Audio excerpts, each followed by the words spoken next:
नजर डालेंगे मौसम की सूरत हाल पर। खैबर पख्तूनख्वा समेत मुल्क के बेशतर इलाकों में मजीद बारिशों का इम्कान जाहिर करते हुए अलर्ट जारी कर दिया है। महकमा मौसमियात के मुताबिक इस वक्त मुल्क के बलाई और वस्ती इलाकों में कमजोर मानसून की हवाएं दाखिल हो रही हैं, जिनकी शिद्दत आज से बढ़ने का इम्कान है, जो मुतासरा इलाकों में बारिश बरसाने वाले निज़ाम को मजीद तवक्कुआत देगा।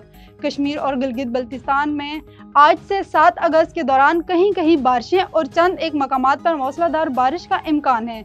मुजफ्फराबाद, रावलाकोट, वादी नीलम, दिमार, सकर्दू और गिलगित जैसे अहम मकामात पर शदीद बारिश की तवक्को है। खैबर पख्तूनख्वा में भी मानसून के नए सिलसिले के लिए अलर्ट जारी कर दिया गया है, जिसके तहत सवात, मानसेरा, कोहिस्तान, एबटाबाद और डेरा इस्माइल खान समेत मुख्तलिफ अजला में आज से 7 अगस्त के दौरान तेज हवाओं और गरज चमक के साथ मौसलाधार बारिश की तवक्को है।